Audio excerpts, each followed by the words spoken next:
Hey, you guys, this is Courtney Camaro. I'm outside of Muhammad Ali's real original home. We're in Chicago, and I wanted to shout out Al's Botanics and Herbs. Man, when I tell you, I am one of those people that has insomnia. I can't sleep.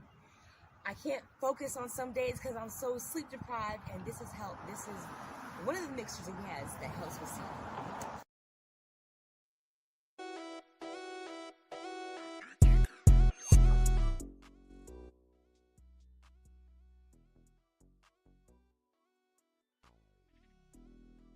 Now a little bit. What is going on? What is going on? Um, I just thought I'd do a Kaizen talk. It's been a minute. Don't really have anything too much to talk about, but I just go wherever the conversation goes or whatever comes up off of my cerebellum. But yeah, let me see. What should I? Well, improvement. I all I can say is I'm doing a lot more programming. I'm basically looking for another piece of real estate, but um I don't really see too much like in my area. I don't really see much. It's a lot of houses that are just kind of overpriced. Um, it's a lot of houses that's cheap as hell, like in like the rural part of Illinois, like near the St. Louis border in southern Illinois and central Illinois. Like you can get houses for like less than 15 bands. Like, but you gonna probably need well water. You probably gonna be surrounded by like the hill people from the hills have eyes or something. But yeah, I mean it's just kind of just work trying to rebuild my credit at this moment so I can just get a mortgage because I mean, it's about time for me to go ahead and what I'm saying, just yeah, just get a house the traditional way. I mean, my children, man, they I pay their mom, money every month so they can live in a nice, cul-de-sac community. So yeah, I mean that's kind of what I'm working on. But they changed the they changed the credit requirements. They used to have the 620 credit score. I did so many live streams kind of complaining about that shit, about the Dodd-Frank Act. And I mean, I'm not saying that my complaints had anything to do with them changing the um the Dodd-Frank Act, because the Dodd-Frank Act, part of it was you had to have a 620 credit score to basically go through the process of applying for a mortgage. So they just recently removed that. Actually, in November, they removed the Dodd Frank Act as far as that requirement. So they're looking at, like, I think they're looking at your rental history, like if you paying rent, paying other bills. They're looking at that. They're looking at like income, debt to income ratios. Like they're looking at other requirements other than your particular credit score. But you still have to work on your credit. So if you thinking they just gonna throw credit all the way out the window, no, they're not gonna do that. Still gotta have you still gotta you can't have too many collections. I know that because I've recently applied for a mortgage. You can't have too many collections. You have to have at least 2 years on a job. You can't have too much like debt to income. Like your debt can't be too crazy. What else they looking for?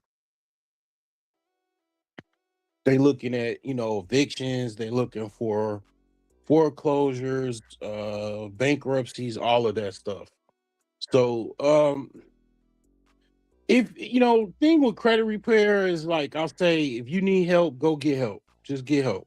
Get someone to help you out. If you credit stinks, get you some help if you need it. If you don't need it, try to do it yourself. Try to, come up with some type of debt plan. I mean, you got AI now. You could put, you could actually put in, and I did this myself. I put in um basically I asked AI, like, I basically posted my debts on AI, and I told them to come up with like some type of plan of action. And also because I got like a lot of credit card stuff that's piling up, and then stuff from my old house that I used to fix my house up somewhat. So I got some stuff that I gotta pay off with that. So basically, like, you could put in AI to ask for basically a strategy to basically improve your credit, like basically by coming up with some type of debt payment strategy. Like, you could actually ask AI that they'll give you a pretty solid base of plan of action as far as what to do. You need to, if you do have credit cards, you kind of have to make sure your credit cards are no more than your credit card balances is less than like 30%, ideally at least less than 50%. That looks good. That brings your credit higher when you got your credit card balances lower than like less than 50%, 30% utilization. So all of those things make an impact on your credit. Your credit is really important because you need a house. You don't want to be, if you don't want to do the stuff that I have to do or other people have to do, like buy bandos and fix them up, or um, not have a decent place to live. You're gonna have to take care of your credit. Credit is something that you kind of have to, in modern society, in modern American society, you have to have decent credit.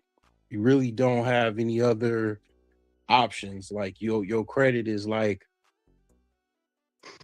it's credit now. I would say credit now in 2020 in like modern society, it's like basically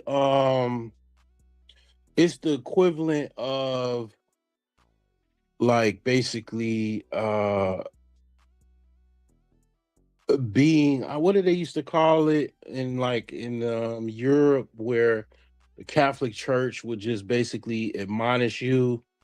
I think they called it yeah, like you were outcast from the church. Like like back in like the, I say, Renaissance period and before, if you were outcast from the church, you were like, you were like destined for homelessness and destined to be a peasant. Like, if you were like basically outcast from the church, like that was that was like, man, it was the worst thing that could possibly happen at that time, because like the church was very, very powerful. It still is today. Like, but yeah, you don't got good credit, like your credit is shabby. Like that's the equivalent of like being, you almost outcast. You're outcast, literally, because nowadays you can't even get an apartment if your credit is messed up. Like, people have to do all kind of shit to, like, deal with having bad credit. You gotta pay more. when you have bad credit, you don't qualify for a lot of different things like, you know, apartments, housing, uh it's even jobs. You gotta, I think if you work in certain elements, certain sectors of finance, they pull your credit, they look at your credit. So yeah, it is important, and a lot of people suffer from having bad credit, literally, because it's like basically access to rich people's money. Like, I really wasn't trained, like, or don't people didn't really tell me like the really importance of credit when I was younger. And when I figured it out, I was like, oh, that's what you could do with credit. You could literally, in most people, this is not what they do with credit. They use credit to buy consumer goods mostly, and then people go to college and then they get hooked up with student loan debt.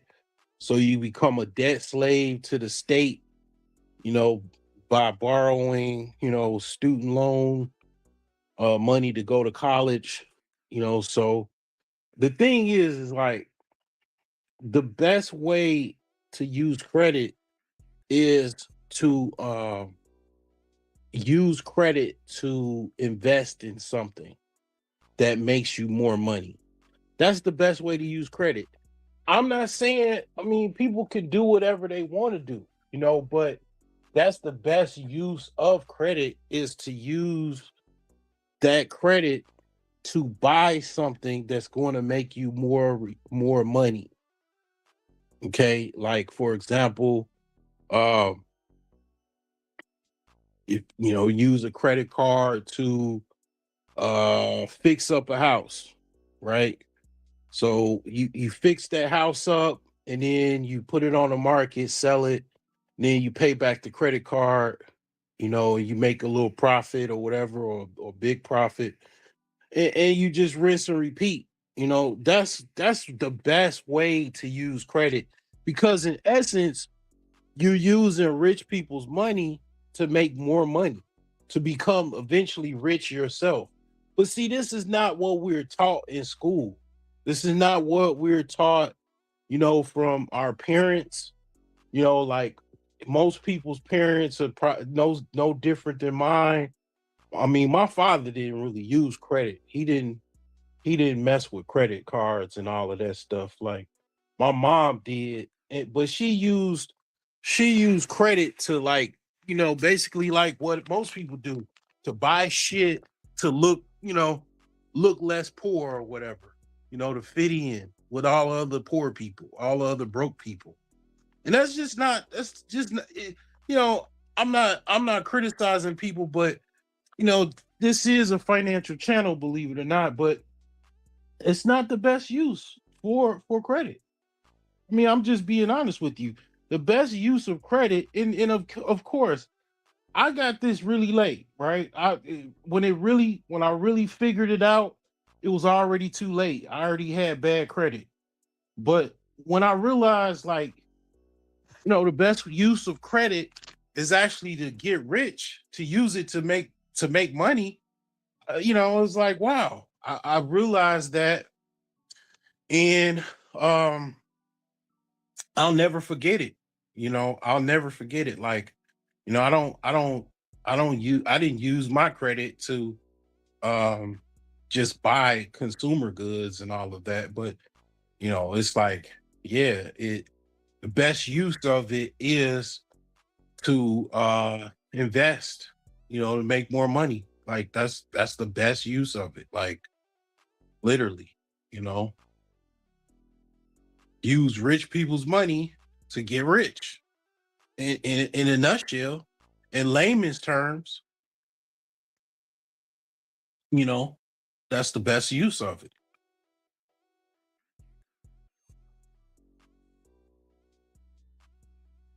But they don't teach you that in school.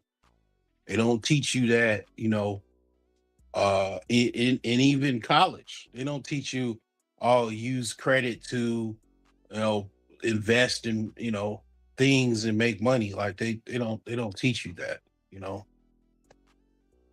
Those are like, it's like hacks, life hacks, almost, it's pretty much life hacks. Like this dude, and he's kind of one of those dudes that's kind of ghetto, but he found a formula that worked. Like he basically, this dude called Andy.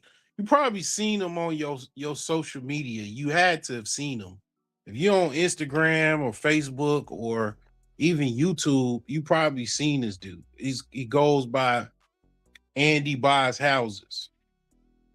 And basically, uh his simple formula is basically, I mean, there's more to it, there's way more to it, but basically buy land, whatever the plot of land costs, right? Buy land, and then uh he basically said use your credit, use your credit card to start the property build process.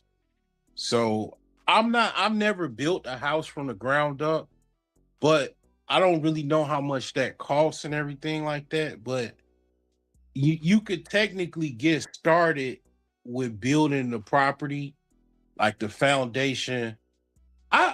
I think, like, I think framing, like framing, you gotta do foundation work, you gotta do framing.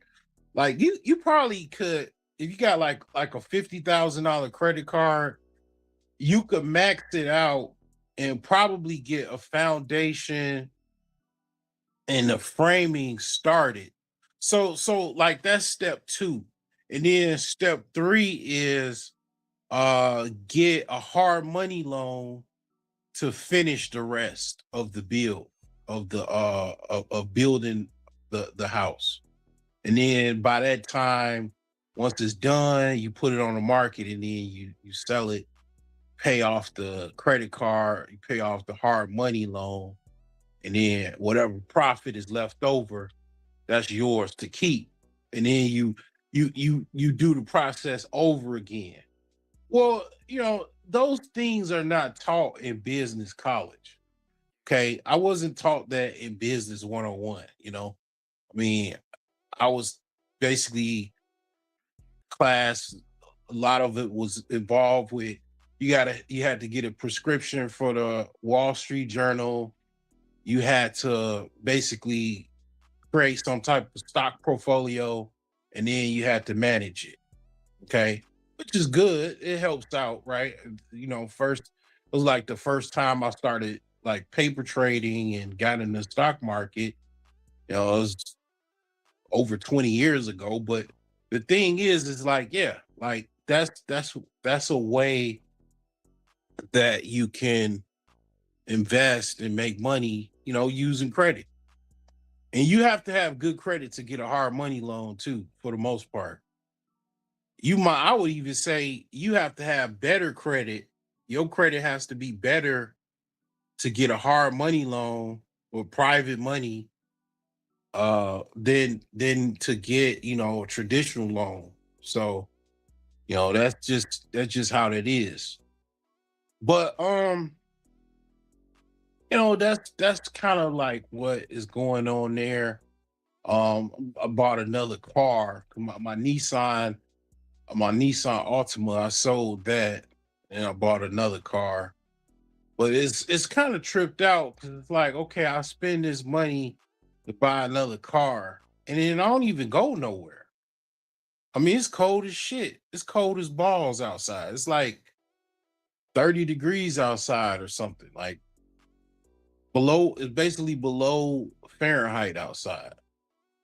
And I ain't trying to go nowhere. Like it's sometimes I go like 2 or 3 days because I mostly work from home. I don't even go nowhere. And I pride myself on it. Like I just be in the house chilling, man. Just like I don't even really go anywhere. Like, and if I do, it's just like going somewhere local, and it's just like a reason why I bought the car is like my Nissan was having all kind of issues starting and charging issues and everything like that. So it just got really. And then I started getting tickets and shit because my plates was expired. So I was like, you know what? Let me sell this car. Then I went and bought something else. But the thing is, it's like I'm just looking out the window at this car, this SUV that I don't even fucking drive. I don't even drive. I mean, like I literally drove it home and then it's been parked since like Friday. Like I ain't went nowhere. I mean, like just kind of tripped out. But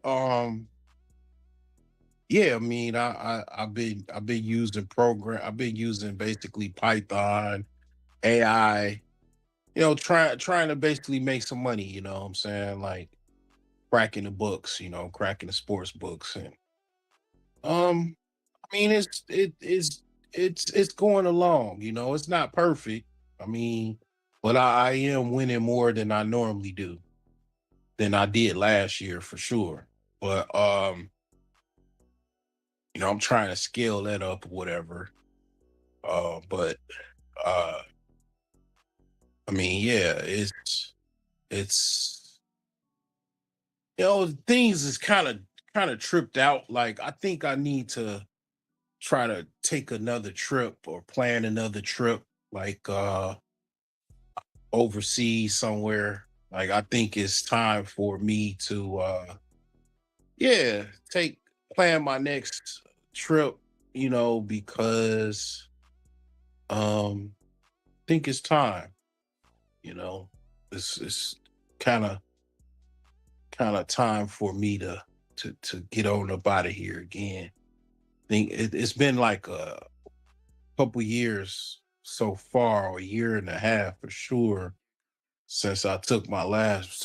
Actually, it was my first trip, overseas. But as far as like me taking a trip myself, outside of the military, but yeah, I think it's time for me to take another trip, like go somewhere.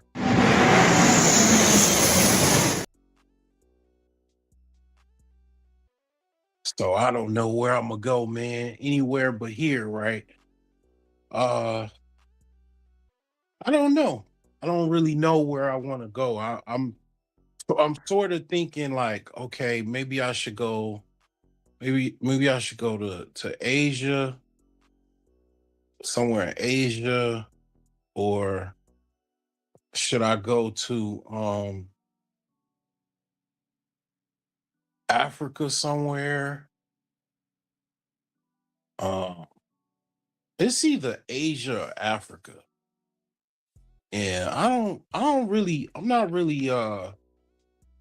don't really know about like South America, man, and all of that. Like I don't know. Like, I mean, I think like I ain't trying to go back to the DR right now. Like the DR, uh, I don't know. I don't think I want to go back to the DR right now. I mean, I ain't got nothing against the DR, but I'm like, I don't really. I mean, I don't know. Like I went to Punta Cana, but Punta Cana is like it's a resort city. So it's for couples really. Punta Cana really is it's a city that's based off of tourism and it's really for couples. Like I should have probably went to Santo Domingo.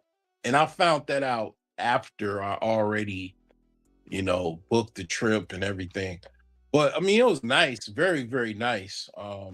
If you want a place like to retire, Punta Cana is great. Punta Cana is, is a place where you can like retire. You could buy a house off the that's not too far from the ocean that is like 100 grand. It's like damn near a mini mansion.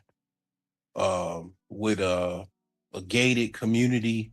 But see, the thing about South America, the Punta, the Dominican Republic, like you need to learn how to speak Spanish.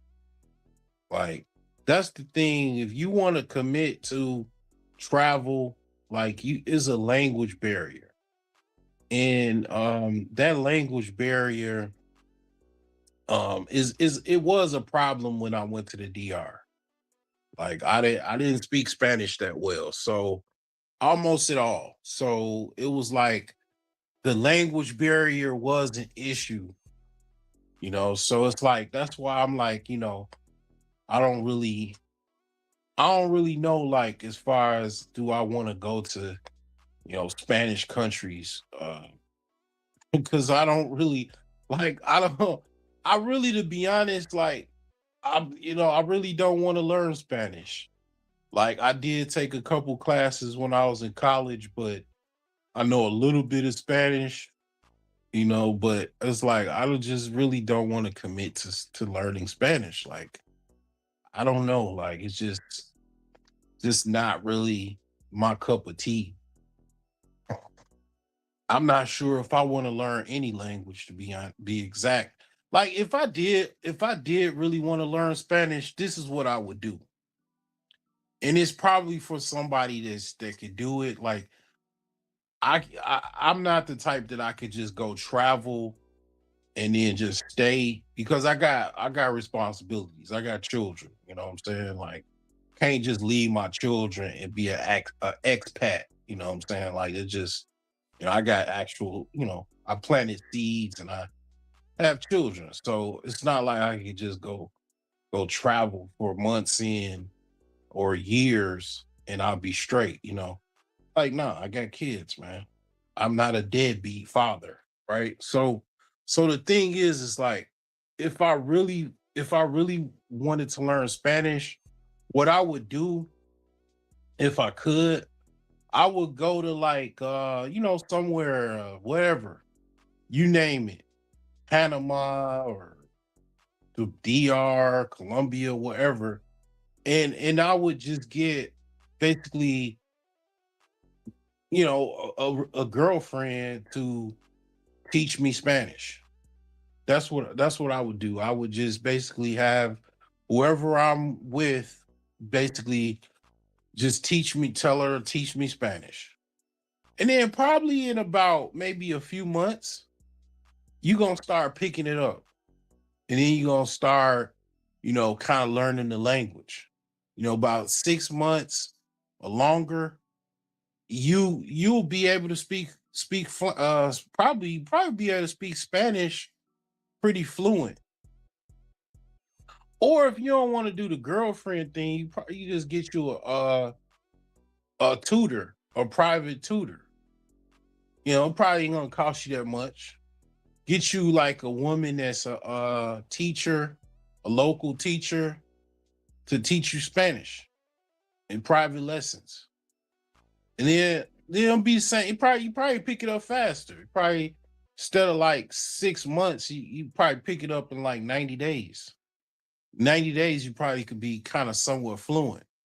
And then you start speaking more. And then now you know Spanish, pretty well, But you won't probably fully learn it until like probably 6 months to a year. I would say about 6 months to a year is enough time for you to learn a language. If you want to fast track it, you want to fully immerse yourself, uh traveling to a Spanish speaking country definitely would help. But yeah, I'm thinking, man. I'm like, should I go to Japan? Should I go to Thailand, Philippines? I'm gonna be honest with you. I I like the idea of Thailand. And the reason being is Thailand has a lot of attractions that I actually am interested in. And I got, I got family that I got a cousin that he travels a lot to Asia and like Thailand and Cambodia and stuff, Of course, DJ Kuda. Shout out to DJ Kuda. I think he's still in Thailand. He's actually been there a couple years now. So I actually do like the idea of Thailand because they got like this tiger. You can like take pictures with a tiger. They got the orangutan that you can take pictures with. Uh, they got a lot of attractions. You know what I'm saying? So I do like the idea of Thailand, but I'll say like probably my top pick will be Thailand. Number two will be Japan. You know what I'm saying? Like I already been to Japan. I was stationed in Japan when I was in the Navy, but like going to Japan is like I'll say it's number two. Probably number three will be Philippines, but number two will be Japan because man, them Japanese women are freaking gorgeous, man. I mean, like, man, I mean, Japanese women are very, very, very top tier, man. But yeah, I would say third would be Philippines. Um, I've never been to the Philippines either. I had a chance to go, but actually no. When I was in the Navy, the Philippines, they basically kicked the US Navy out of basically they basically said, don't basically there used to be a port, it was basically the Philippines was part of a tour, the Westpac tour. So we go to Korea, we go to Philippines, um, we was already in Japan. It is like basically the Korean, I mean Filipinos at that time, think is like in the early 2000s or late 90s. They basically no longer wanted the US Navy to um basically dock in the Philippines. So I didn't get a chance to go to the Philippines. But the thing is like yeah, the Philippines seems like it's a decent place to go.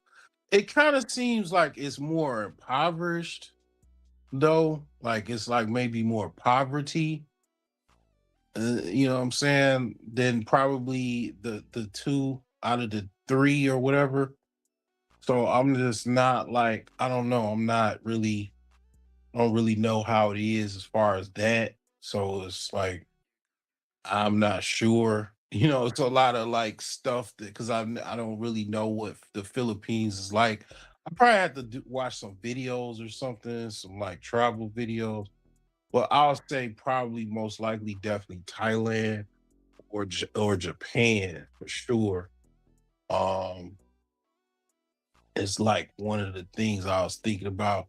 Then I was also just was like, you know what? Well, I just need to go to my father's country and go home, go to Ghana, get it out the way, you know, go see my family, on my father's side. Um and then also I wanted to go to Ethiopia as well. Um Ethiopia was definitely a place I wanted to go. So I don't know. Probably just go to Colombia. after everything you said, I just you see how I just threw you for a loop. I just spent about 30 minutes to throw you for a loop, just to land right back to fucking Colombia. Like, just said fuck it, just go to Colombia, or just say fuck it, just go to Brazil, just get it over with, just go to Brazil, for about a week or something like that. You know what I'm saying? I mean, it's right there. It's like right down, right down the block.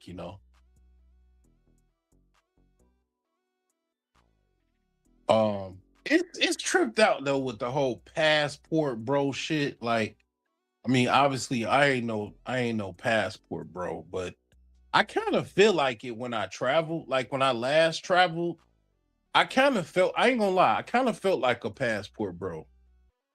Um, because basically, like, it has been a lot of black men that I've seen. Like, it was some black men that I saw at we you going, like, when you traveling, especially overseas, you gonna be waiting at the airport longer than most people. Like, there's layovers and whatnot. So in the course of, like, I was waiting for a flight to Miami, go to Miami, because you fly out of Miami to go to the DR. So, like, I was talking to a lot of people. Like, I was talking to white dudes and white chicks and everybody. You just sitting there, you waiting, you know, waiting for the flight, and you got like a couple hours. You gonna communicate with people, and I was talking to some brothers that was from Philadelphia, and they knew about YouTube. They knew about, the different channels of people talking about stuff on YouTube. Like, they knew, like, it's a small world. Like, these dudes that, are, people traveling because they're seeing YouTube channels of people traveling, and they're getting inspired to travel themselves. So a lot of people have, this is like, it's people inspire other people to do things. Okay, that's why they call people influencers. You know what I'm saying? Like, and I still, like, every now and again I hear people complaining about, quote unquote passport bros. And I really don't understand why people complain about passport bro. I don't really understand it, like, in a sense that I really don't get it. Why do, like, especially dudes, like, I can see why women trip about passport bros, but dudes tripping about passport bros, I really don't understand it. And every time, just about every dude that trips on passport bros, it's like a simp element to them. It's like something, like, you could sniff out the simp in them, and it's like, it's something about, like, simps. Like, I don't know what it is. Like, I mean, what the hell do you care about men going to another country, whatever, and, whether they pay for sex or they're just traveling for fun or whatever, sightseeing. Like, what is that concern you for? Why would that be a concern of yours to mention these guys? Like, I mean, it's just weird to me, because it's like, who gives a shit that some dude is traveling overseas, or he's going to get women overseas? Like, what does that have to do with you? If you complaining about these guys, you got something to say about these dudes. Like, it's 2025. Niggas is still complaining about um passport bros. Like, it's shit crazy to me. And it's like, what the fuck? I mean, why does that cross your mind to be like, oh, I'm gonna say how I don't like passport bros, and how they are goofies that spend money to buy pussy overseas. Like, I just don't get it. I don't get it at all. Like, I think what it is, you know, I I have been doing a few polls. The first poll was who simps more,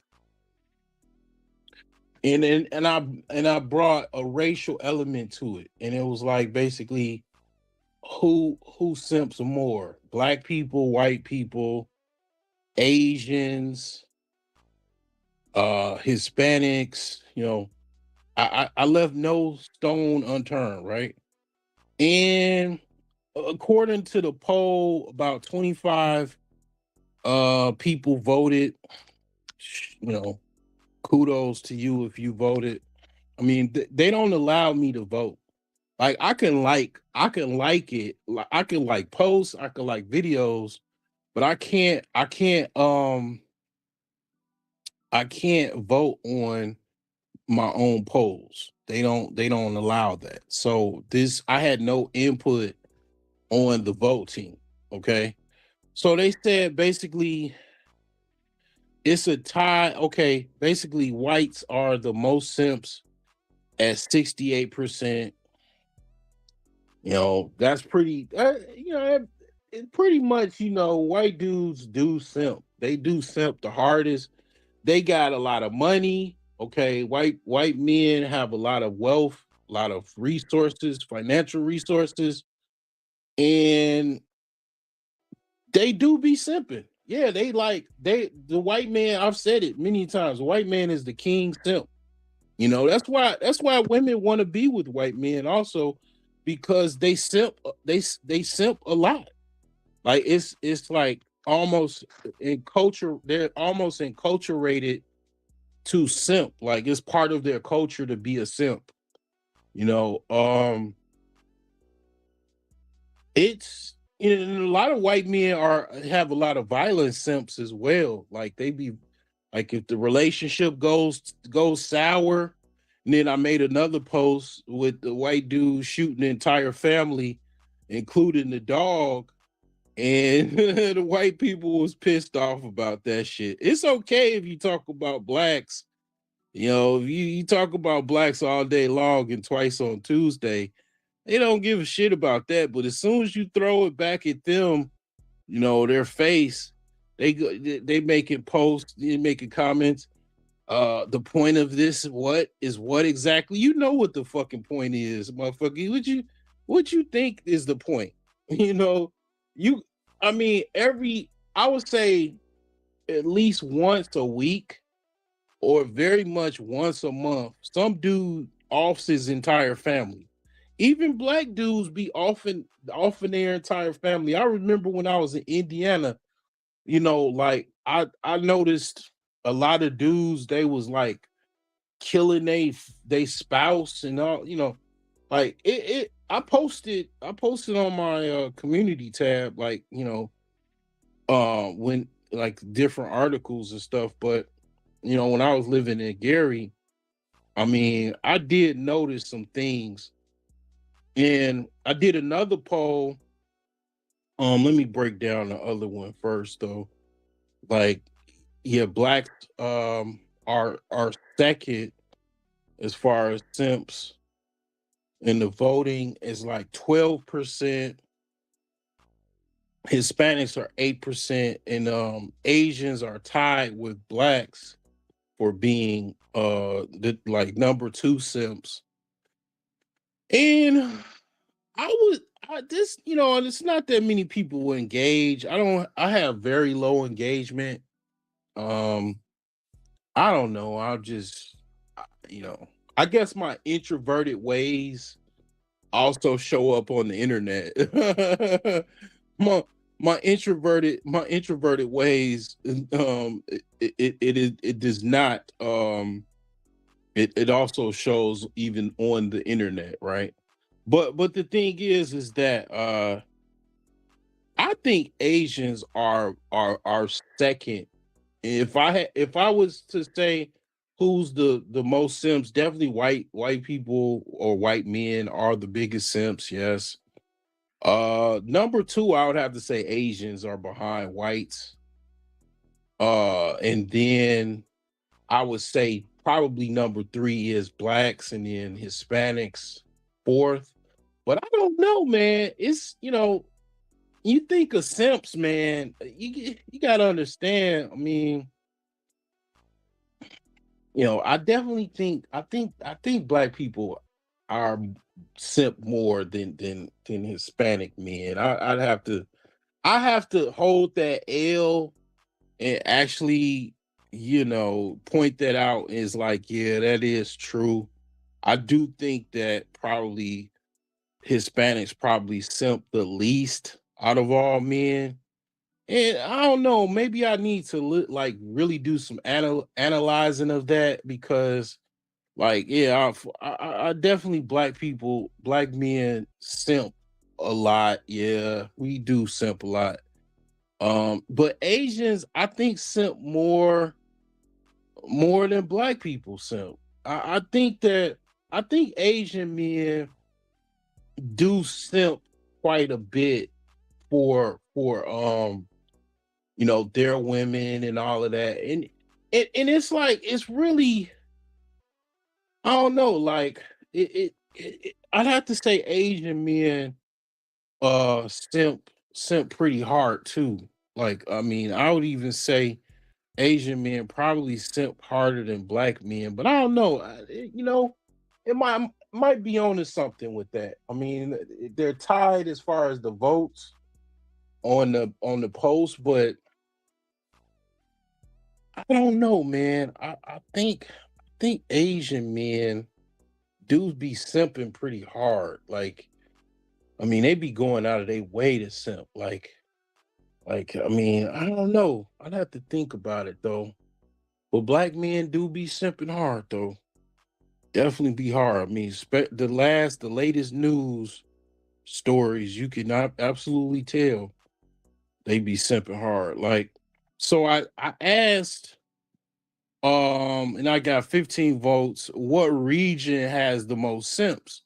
The Midwest, the Northeast, the West, the South, and apparently the first vote was the Midwest, and then it just started getting real tripped out. So the South and the West is tied with 33%.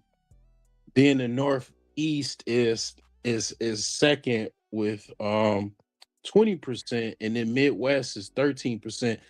In my opinion, and this might be biased because I'm from the Midwest, but I would say the Midwest is probably number one with the most simps. Like, I think the Midwest, it's something about the Midwest that just brings men to simping. For whatever reason, it's something about the Midwest. Maybe it's the cold weather, the cold climate. I don't know what it is, but men in the Midwest be simping. Like, I mean, it's like they be simping really, really hard, man. Like I mean, they Midwest simps look like it. Look at the okay. Look at the coach of first. It was the coach of Michigan State University, and Michigan State University is a historically it's very Michigan State is just like basically it's a historically like college sport powerhouse school, in the state of Michigan.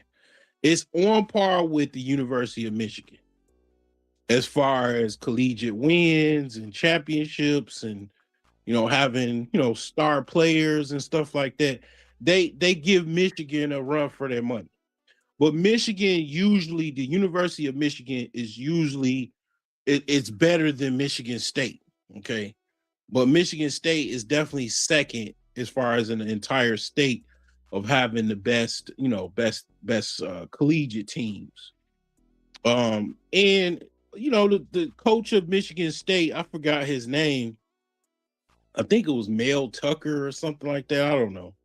He got let go because of some type of relationship with some white staffer or somebody. I don't know. He lost his college coaching contract. He got fired, got let go, lost millions of dollars because to be a coach for a D1 powerhouse school like a Michigan State, Ohio State, UCLA, Georgia, you name it. Top 25, top 50 school. Let's just say top 25, top 50 school to be a college football coach, even a basketball coach.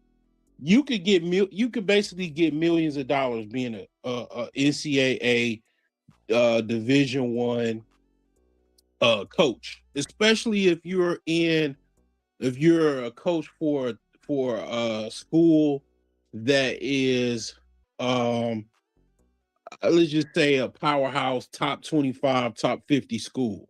You gonna get probably a $1 million multi-million dollar contract to be a coach.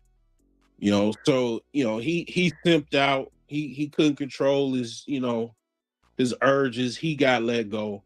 Then the coach for University of Michigan, he recently got let go. Had was dipping in one of some Michigan University of Michigan staff was cheating on his wife or whatever, got a chick pregnant. I don't know what's gonna happen with it or what, he basically got bonded out of jail. He's fighting charges. Um, and it's like, yeah, man, again, lost multi-million dollar contract, $15 million contract just gone down the sewer. Because you just in a way it's kind of tripped out. It's not really simping, but it's kind of like just you not control, not having any control, not having any self control. Like, um, actually, one of the coaches, the ex coaches of, I think he used to coach. What did he used to coach? I think he used to coach Alabama, coach from the former coach of Alabama, University of Alabama, I believe that's who he was. He said something that I've said as well, and I thought about as well. Nick Saban, yeah, he used to be the coach for Alabama, and he said, you know, he said at this point, Saban paused and shuffled on his feet. A color had risen in his face. His players had no idea to what to expect next. Ultimately, he said, ultimately, you never want to sleep with anybody who has less to lose than you do. He said, so ultimately, if I'm ever going to sleep around on Miss Terry, which is his wife, is going to be with Hillary fucking Rodham Clinton. And it's like, it's basically what he's saying is you sleep with someone in your same class. Like, okay, you're a multi-millionaire near, you know, basically D1 college football coach with a multi-million dollar contract. Your contemporary is probably the president of the campus, if that just so happens to be a woman, right? Like, or maybe whoever I don't I've never lived in Michigan, but whoever celebrity lives in Michigan, right? That's like a well-known artist or something like that. Like, you don't sleep with you know um a peasant. basically when you're a king. Like you don't do that. Those things is not something you normally do. Like, or if you do it, you know, you don't go to the peasant's house or cottage, and try to sleep with her. You have your knights bring her to you. Like he don't get down like that, you know. And it's like, yeah, like I mean, it goes back to what Officer Charles Faulkner said about black men being the garbage men of the dating world. Just being terrible at picking women. What's going on, King's Picks?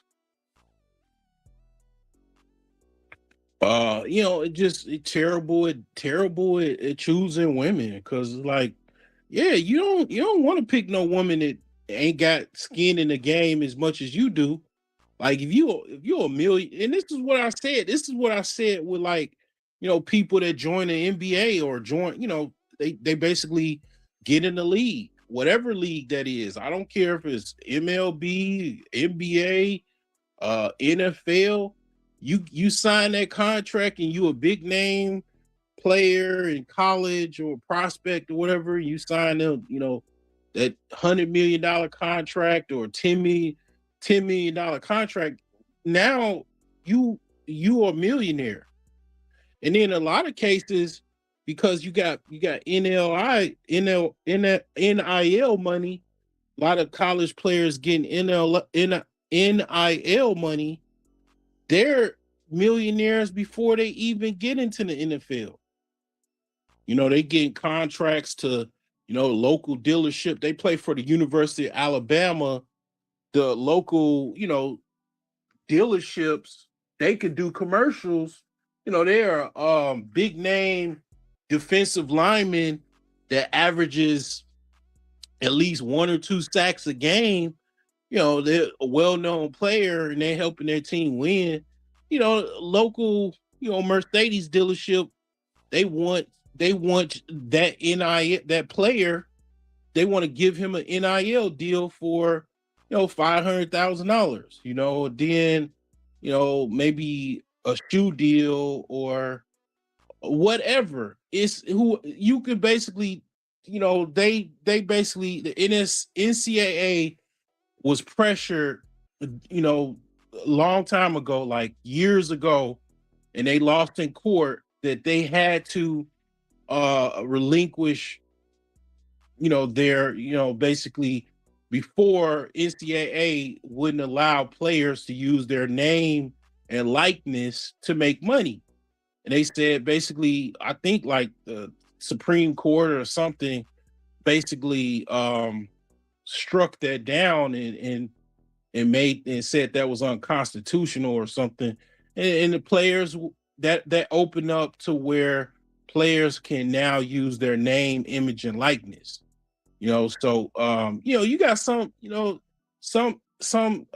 college collegiate players is pretty good and they have a name for themselves, like Angel Reese and what's that chick, Caitlin Clark.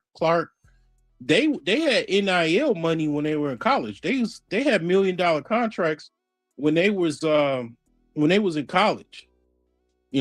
They was getting millions of dollars before they even got to the WNBA. He said that's why they go broke. So many girls in their DMs and they're surrounded by niggardry. Yeah. I mean, like, the whole thing is like, what I'm saying is, with the millions and the contracts and everything, is, you believe it or not, they don't know it because they're given that money all of a sudden. And a lot of people probably at best middle class, or probably lower middle class or worse, before they got, went to college or went to the league, whatever league that is. And now you're a millionaire. Most people are not millionaires. less than like 90% of everyone else are not millionaires. And that's where the problem comes, because now you're dating women that are not millionaires, and there you go. A woman is not a millionaire. She don't have as much to lose as you, you know. And then if you break up with her, you were her ticket out of her, you know, future ambitions that she had for you. It's down the drain when you break up with her. So you're dealing with a woman that doesn't have anything to lose as much as you do. So you already messed up from before you even start. Because as soon as something happens, she doesn't, not every woman can handle a breakup without,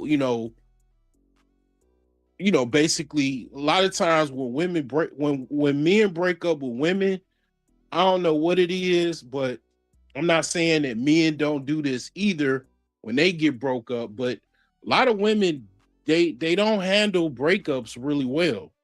Like they just, some women, I don't know the percentage, but some of them just go batshit crazy when you break up with them. And I mean, it's usually a situation when definitely it goes crazy when you have a lot to lose. You got, even if you got an apartment with a PlayStation and some clothes and some Jordans and some shoes and stuff, they want to mess that up because I don't know, like they get jealous or something. I don't know what it is, but they don't have, you don't have anything. This woman you dealing with don't have much to lose. Best she can shoot for is after college getting $100,000 job. You're already a multimillionaire. You were a multimillionaire before you even got in the league, maybe even. Let's just say. Now you're dealing with a woman that, just got through college, or maybe you knew when she was in college, maybe she graduated before you did. She makes $75,000 a year or $80,000 a year. She knows you're a millionaire. She knows what you do. You want to break up with her. Now she wants to, burn your house down or something, or, mess all your clothes up, in your she and that's what there lies the problem. She has nothing to lose. You have way too much to lose. So there's a class imbalance, and these men don't understand that. They don't, to them, because it's a difference between someone. Most millionaires and billionaires, they earn their money gradually over time. They weren't just handed a whole bunch of money and then they became a millionaire. That's not how that worked.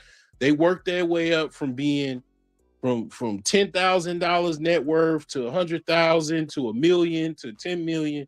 They worked their way up. Well, a lot of these, professional athletes and entertainers and you name it, they get this big contract, and then all of a sudden they're thrust into this, newfound class that they're not like groomed into. They're not, you know, um,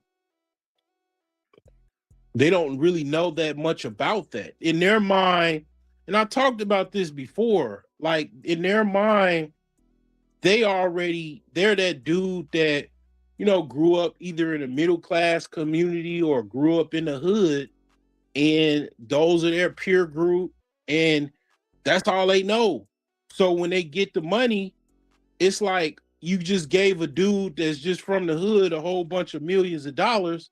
They gonna get another chick that's probably a hood rat, and then there you go. She's got really nothing to lose. And then now you got all of these problems and all of these issues from some entitled hood rat that you're dealing with. Now your house is set on fire. and now you gotta go look for a new house. Said PJ Tucker had this IG model showing up to his high school games. Oh wow. While she was in her 30s, I think. Oh wow. That's also why getting handed so much money can be a bad thing, that they have no time to adjust. Yeah. And then they end up blowing the money too. They blow the money because you just handed this, you just signed a $10 million contract for 4 years. And 2 years ago, you was sleeping in the projects with rats and roaches all around you. You don't know anything about how to manage that much money. You don't know anything about it. Like, you like the fact of having it, you enjoy it, but you don't know what to do with that. So people take advantage of you. You giving money to everybody. Now you broke. And the people that you gave money to, they're unable to help you. They can't help you. They appreciate what you did for them, but they can't do nothing for you. You just gave them a handout. It's like the equivalent of it's like giving a bum on the street $1 and then coming back to him the next day or a week later, and you need $1 and you asking the bum for $1. He ain't giving you no dollar. He probably don't even remember your face. And it's like, yeah, that type of stuff. Like, and it's really not too much you can do with that. Like, that's something you learn over time. Like, after so many years of in the league or whatever, so many years of making the money, you eventually learn what to do. You start getting some rich friends, they start showing you the ropes and start, telling you, what to look out for and what to do. And they some good people. And then you're mentored into being a millionaire. You're mentored into this new class that you didn't really understand at first, but now you understand. You become solidified in it. And then you learn, okay, don't do this, don't do that. You learn the rules, because there's rules to everything. And it's certain things certain wisdom that you have to pick up on after a while, and, some people don't never get to that point. They lose their money before they even get to that point. Yeah, I can understand. Imagine being broke, handed $10 million at 18, and having porn stars in your DM. Man, that's crazy. Because most people are trying to DM porn stars. Imagine porn stars DMing you. That's kind of crazy. You know, that's tripped out. But yeah, that's the reality. They got a lot of women DMing them.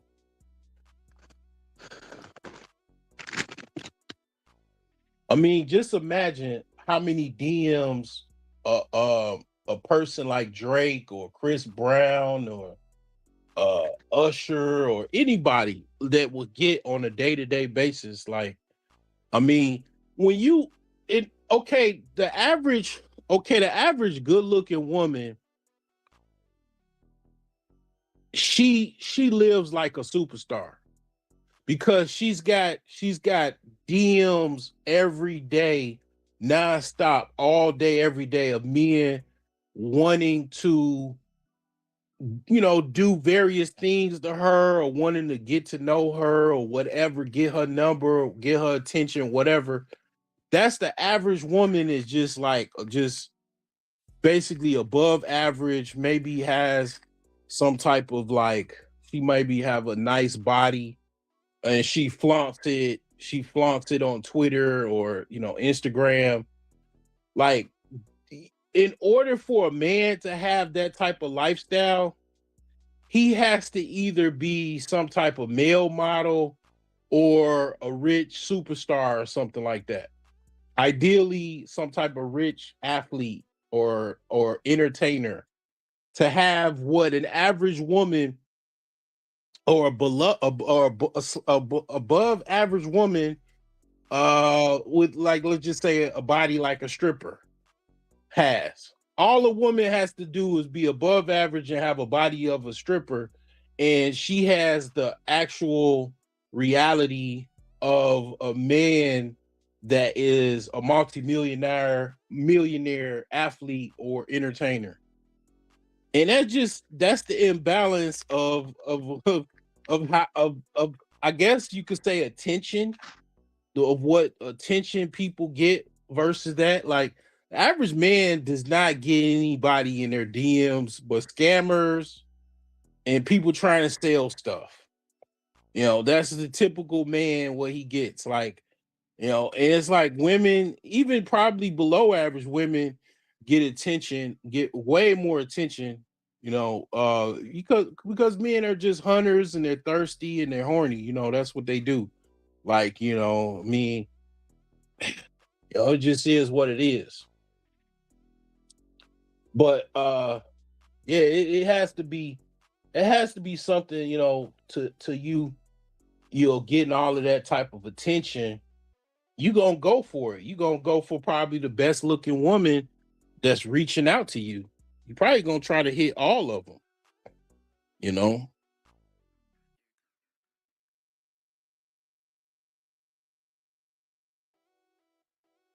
I mean, you could teach financial literacy, but people just not gonna absorb it. You gotta understand, like, they just it's like speaking another language to someone that doesn't understand. Like, you're gonna get it over time. Financial literacy is just not, it's not that people don't know it. It's, they don't know it, but they just, it's more to it than just they don't have financial literacy. It's just they just weren't, it just wasn't around them when they grew up. Their parents didn't know financial literacy, and then, you know they learn from their parents their bad habits. And I mean, trying to learn it over, once you get older or whatever, like, it's hard for them to absorb that. Like, they just, to be honest, if you probably ask the average 18-year-old about financial literacy, they'll probably think it's boring.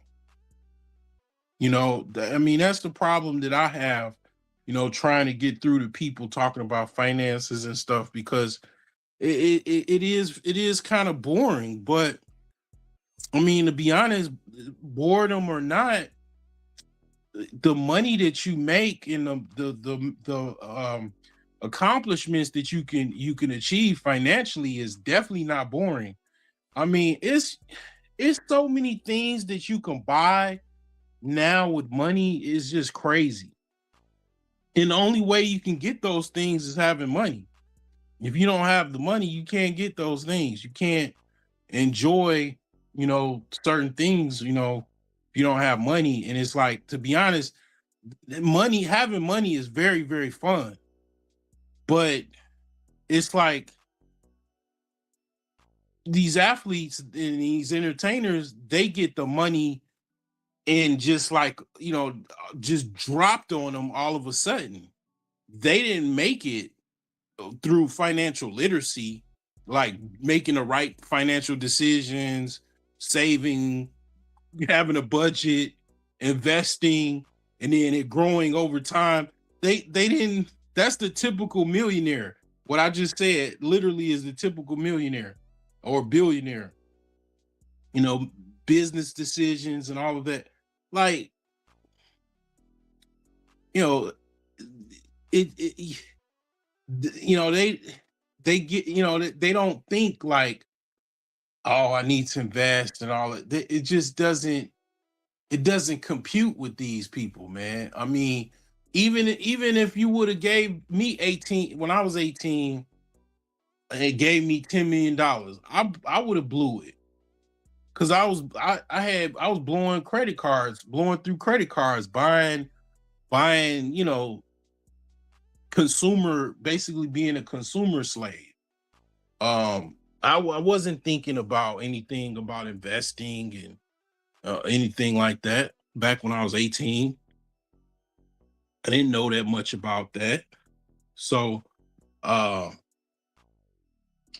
it's just something that you learn through either if you were raised in a household where your parents were highly financially literate, or you that's the only other way. Like if you were raised in a house where your parents were just basically maxing out their credit cards on clothes and shoes and stuff like that, like that's what you're gonna grow up to do when you get money until you figure out, oh, I need to do something else. Yeah, all these dudes, man. You know, um, it is what it is, and they be signing NDAs. They be taking their phones, all kinds of stuff.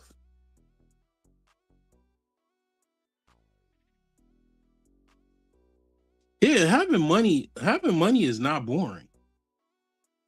Having enough money where you don't have to work a job ever, because basically, see, people don't get the whole you don't have to work your job thing.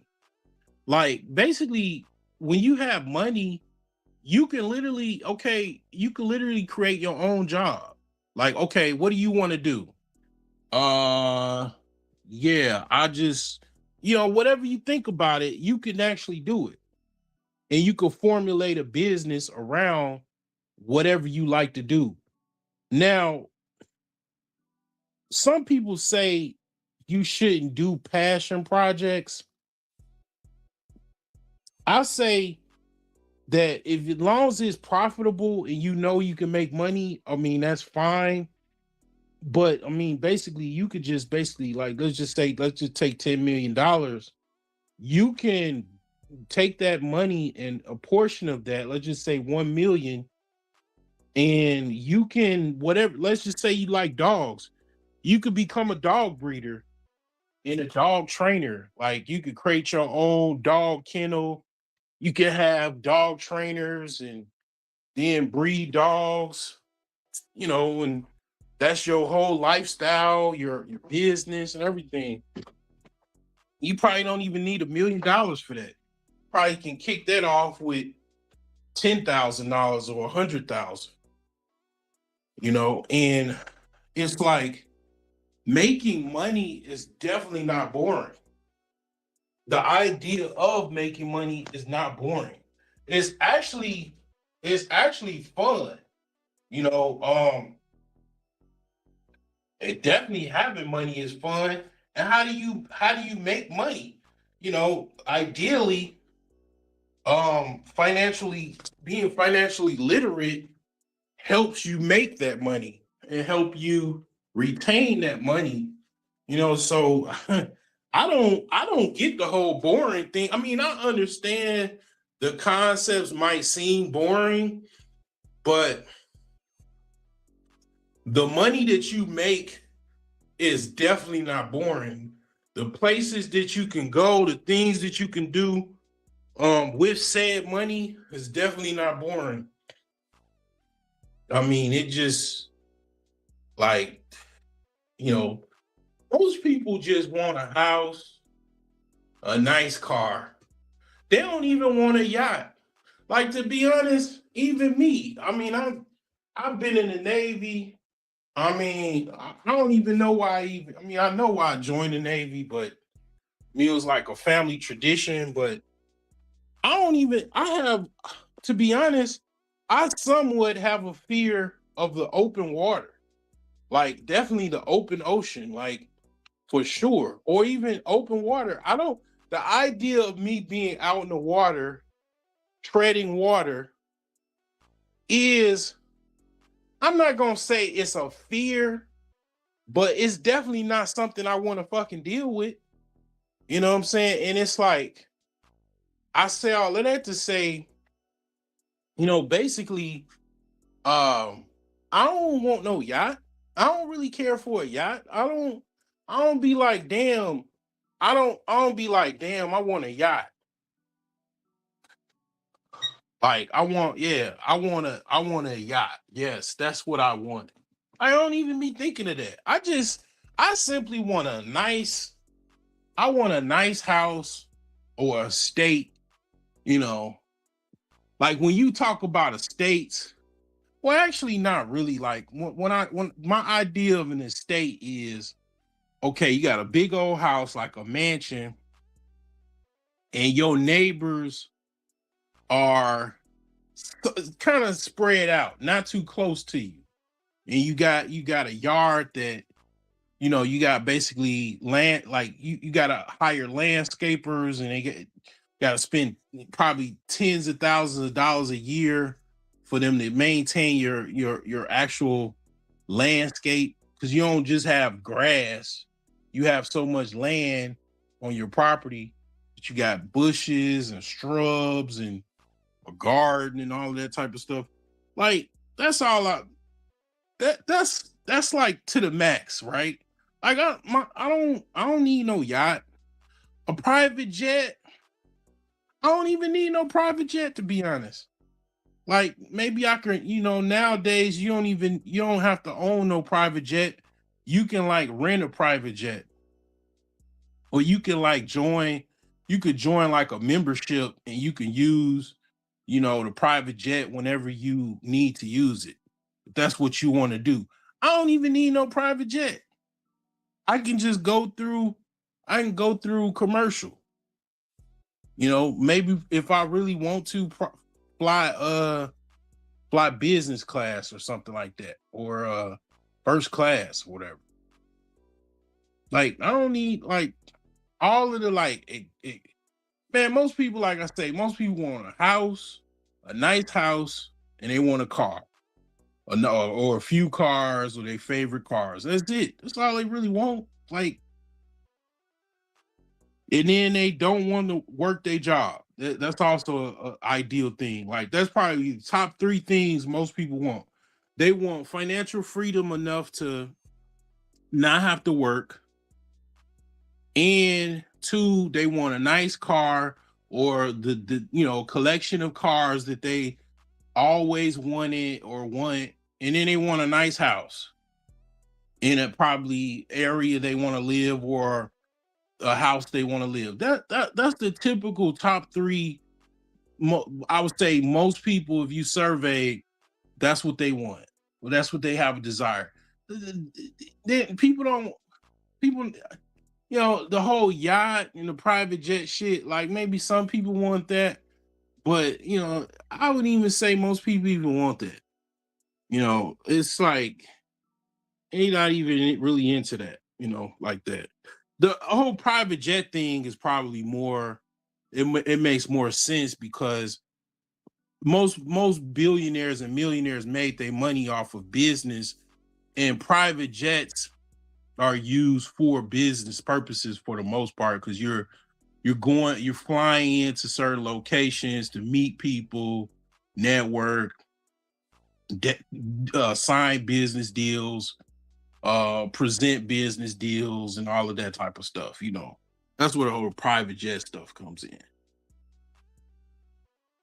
But the idea of it being boring, yeah, I get it, but the reality of dealing with all of that boring stuff is you are going to probably most likely make money, and that money opens the door for a lot of fun. A lot of fun. You know what I'm saying? It unlimited amounts of fun.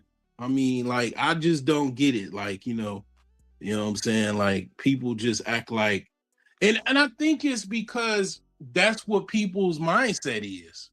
What's going on, Alonzo? The people's idea is they gonna hit the lottery and get a whole big amount of money, and that's how they gonna get it. And it's like the idea of trying to actually get it outside of the lottery and through, basically building up a bunch of crumbs to make a crumb cake and becoming rich and wealthy. It just it's like almost a pipe dream to people, and then that idea is boring and is long, and like traditionally, to be honest, and I don't teach this, I don't talk about this, but most financial experts that you hear or they write in their books and everything is basically work a job, retire when you 60 as a millionaire because you basically saved enough and invested enough. By the time you're 60 years old, you're have close to $1 million or more than $1 million in retirement, and you're an old man with a whole bunch of money in retirement. Like that's traditionally how that works, to be honest. Like for most people, on average, that's how that actually works. But I don't talk about that because basically there's other things you can do. Like you can trade stocks and stuff. You could trade options. Is risky, but you can learn how to trade options and possibly make some money and make some consistent returns and build up momentum over time. It is very difficult. I'm not saying it's easy. It is definitely hard. It's very, very difficult. The level of difficulty, I would have to think about how difficult it is, but it's not impossible, but it is difficult. Because the difficulty is it might be difficult for you, it might be difficult for me, but for some other people it might not be that difficult. Because like basically savers, if you're a natural saver, most likely you will be a wealthy person or a rich person, because a lot of people that are savers, they're already naturally used to delayed gratification. And a lot of savers, natural savers, they're already kind of thrifty and patient. Like a saver wouldn't do what I did like last weekend, go out and buy a used car on Facebook Marketplace because they need another car. They would have probably just kept whatever they had, which is my old grandpa's van that has electrical issues also. They'd probably put it in the shop to get fixed. Like I mean, natural savers, I think will those are the people that do have, they probably have really good credit. They have a lot more money than the average person because they've just basically saved and saved and saved, and they probably have $200,000 in savings because they've invested and saved for 22 decades. Like a lot of people, I don't know how many people are natural savers. I'm not a natural saver. That's why I basically came up with the idea of the millionaire savers plan, because it kind of trains you to save more, than what is normal. Like you train yourself to save. It's kind of like you're teaching yourself to save, like, and then you're rewarding yourself in the process. I mean, like, to be honest, it's very, very difficult. You know, very very difficult. What he's saying right here. 90% of licensed traders is difficult. Yeah, I mean, like I hear the stuff like a lot of traders, they do drugs, like they sniff cocaine and stay awake.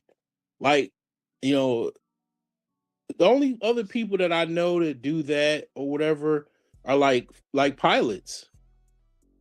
You know, pilots have to do cocaine to stay awake as well. like, um, yeah, like it is this system to a certain degree is rigged a little bit. And the reason why I say it's rigged is it only this system is very beneficial for those that are already on top. It is designed for people to already be on top to make way more money to consistently stay on top. Because I mean, I'm just talking about millions of dollars. You got billionaires, I think what they say Elon Musk has like 500 billion or 600 billion. Uh, you know, it's quite a few billionaires, right? It's people that have $900 million, $800 million, 500, 200. I'm talking about I haven't even crossed $10 million. So it's like, I mean, basically the people that already have the money already have the advantage. They already have the capacity to make more money with that money that they already have. Then their children most likely will have some type of inheritance, so they'll already have a step up, and everybody else is on the bottom, trying to scrape whatever crumbs is left over to survive. It is very, very difficult to work your way away from that. Like, basically, to try to go up that mountain is very, very difficult.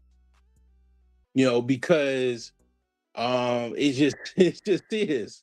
It's designed to be difficult. A lot of people, they look at this country like they think that, a lot of foreigners, they think, oh, this country is so wealthy.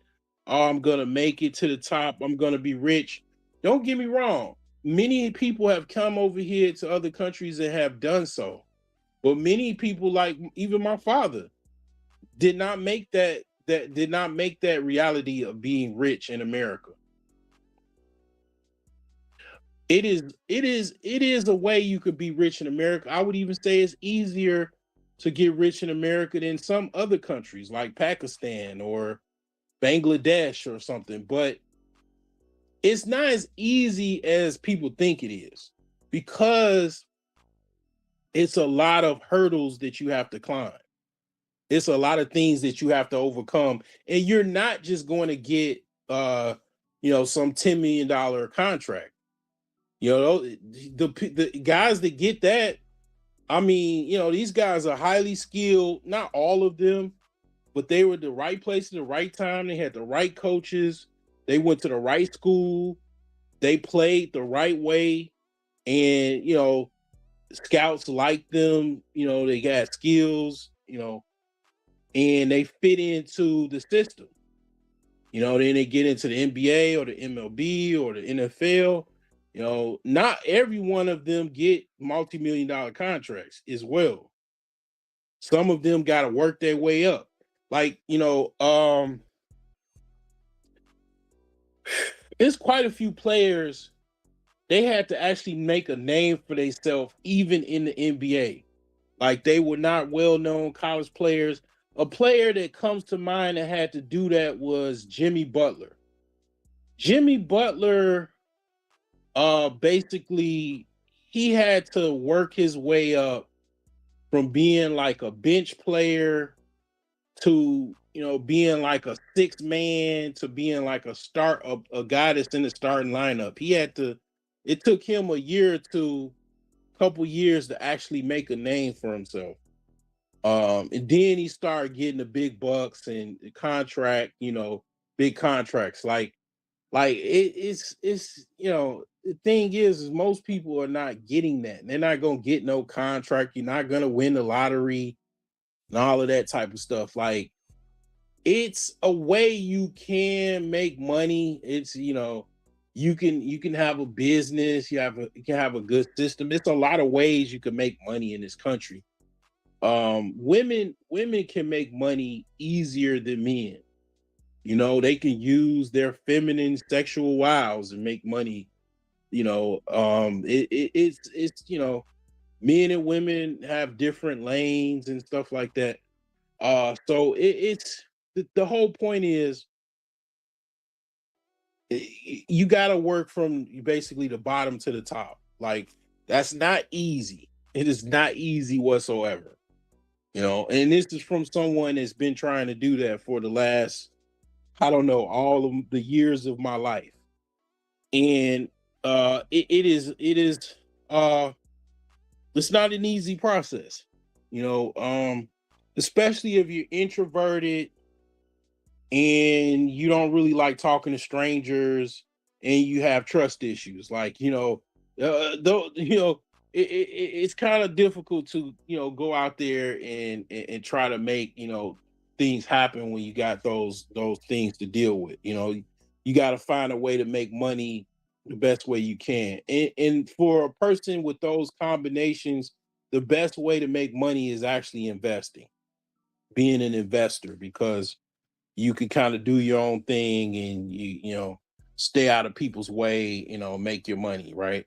But yeah, I mean, it's a lot of ways you can make money, but ain't nobody giving you anything off of you just being a nice guy. You got to have some type of talent, skill, value. You got, people like to buy perceived value or current value. So, for example, LeBron James, before he got into the league, why he, went straight from high school to the NBA, he had a high value of perceived value or potential value. His potential value was very high, and they just, basically gave him a whole bunch of money as soon as he, got in the NBA, and that perceived value eventually paid off to current value or future value or actual value. The championships came, and all of the you know spectacular dunks and you know fourth quarter drives, winning plays and all of that. Like, either you have potential value that people will value that and give you some type of money for that, or you have a current value that people already know that you've done something, they've seen you do it, they see the results, and that's already showing that you have some type of current value that you've administered and you showed to people. Like, for example, if you have a startup and you have revenue coming in, that is actual value that people, an investor or angel investor, can invest in. You can go to a bank and get loans off of your balance sheet, off of your business balance sheet, off of your revenue coming in. You can go out and get a bank loan, a business loan based off of that. Investors will possibly invest money with you off of that. But even then, you don't need to have current value. As many startups like, Theranos, for example.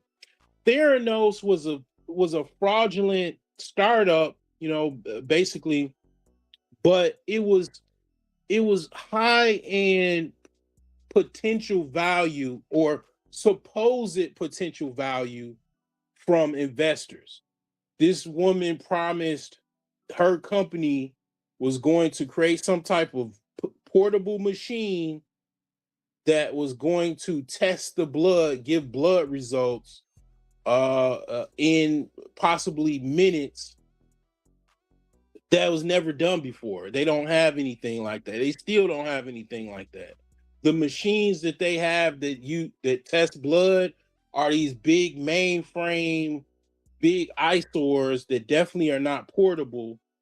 And that is what the machines that test blood, that's what they are that is in existence now, even still to this day.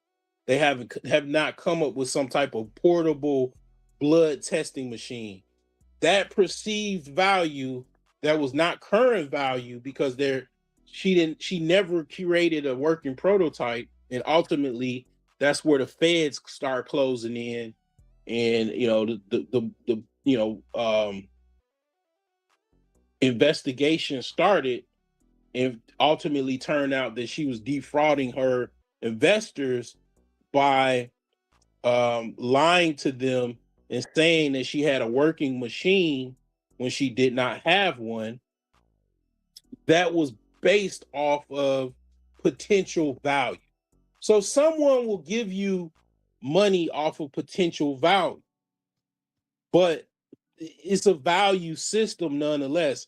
If people don't see any value in whatever you're doing or even potential value, they're not going to give you any money. Even a job, they're basing their decision off of you getting a job from them or you filling that position off of your previous current value that you showed for another company.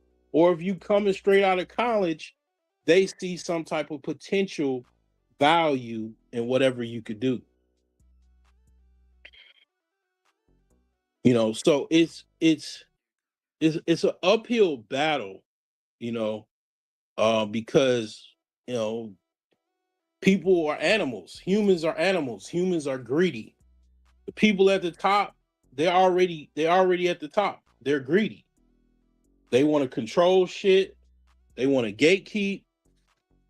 They don't want anybody to, they're not just gonna give anybody anything like that. Unless, I don't know, unless you talk to some of these people. I'm gonna be honest, I've never talked to these people. I mean, well, I used to work at one of my old jobs. Um, the CEO, she used to come out in the public. I mean, not like come out in the break room area and sit down and eat her lunch. Like, it just tripped me out, right? And it kind of goes back into saving and all of that.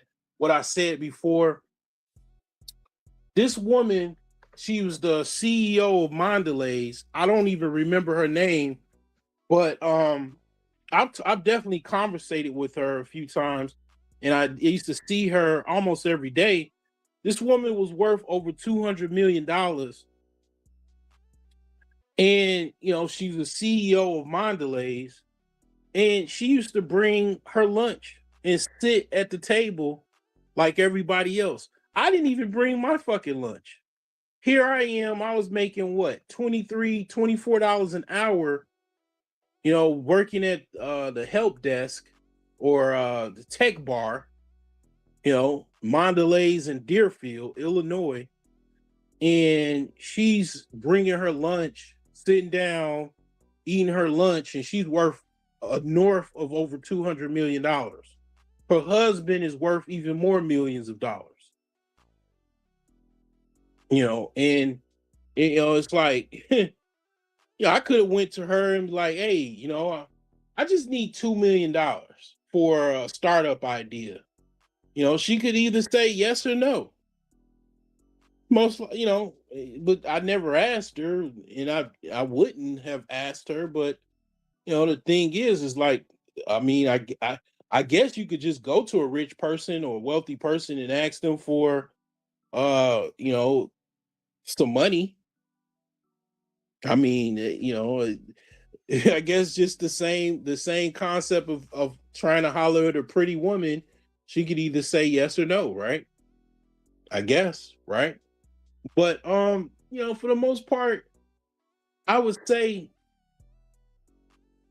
there probably are some people that will invest and give you some money. They're called angel investors, but they're pretty skillful and they are definitely good at reading balance sheets. And they want to see potential value or current value. And then they'll give you money for your startup or your business idea. Even the idea, they'll give you funding based off of that, those two parameters. So it is possible, but not easy. Definitely not easy. People coming over here from other countries, they they come over here and they think it's easy. All of a sudden, they look up, they're doing DoorDash and Uber Eats, and they realize that this American dream that they thought was realistic is very, very difficult to achieve. And then some of them, they just go back to their home countries and live out their days, because they realize that the American dream is in many regards a mirage. It's not true. It's something that it's propaganda that they believe from watching social media and TV, that America was just this place where they was gonna make a whole bunch of money. And unfortunately, it doesn't work like that. Or you don't know how to work it because it's a system. And you gotta have a system to deal with the system. And they didn't, and most people don't have a system of how to deal with American capitalism. But I will say this book is a system nonetheless. I mean, I'm not just trying to sell a book, but this does help. You deal with this capitalistic system going from the bottom, trying to go to the top. You know, I've used it myself, and I've had a lot of success. I mean, I just had a house, and I sold it 3 months ago, trying to buy another house. I had more money than I ever had, from after I sold that house that I ever had in my life. Had a lot of stuff that I had to pay. I had to pay in closing. I had to pay taxes, and then I owed the state of Indiana taxes because I made too much money. I made over $100,000 back in 2023. Old Indiana taxes. They all took that money after my closing. Um, but I still had more money than I've ever had in my life after I sold that house, And then I learned a lot. I learned how to actually fix up houses. I learned more about, basically how to basically became a better handyman. I was a handyman before I bought the house. That's why I bought it, because I wasn't that intimidated, because that was actually my third house that I ever real estate purchase that I ever had. So it was like the first one that I attempted to renovate, and actually my second. It was my second home that I renovated. But it's like, yeah, I learned so much from the last house that yeah, I'm basically, I could fix up just about any house in the world, with the skills that I learned from my last house. So, the thing is, it's like, yeah, it's a uphill battle, you know.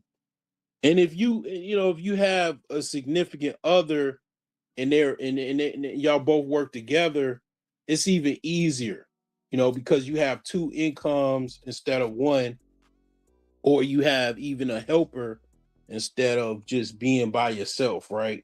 It's a lot easier when you have two people working on a problem versus one, so that's also something to keep in mind. For a lot of people are single nowadays, If you have basically someone that was significant other, they both helping each other out. It's easier than if you did it by yourself. You did everything by yourself.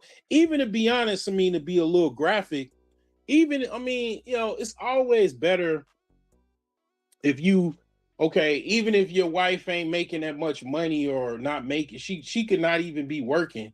I mean, your wife being a cheerleader, giving you some head to, help you, motivate you, definitely some, sex, I mean, it just better. It's better to come home to a tough day at the office, with some get some head and some pussy than, a dry dick. You know what I'm saying? Like it just is like, I mean, if you it, you know, it just is better, especially if she's cooperative and she's not argumentative and all of that type of shit, see it's even better.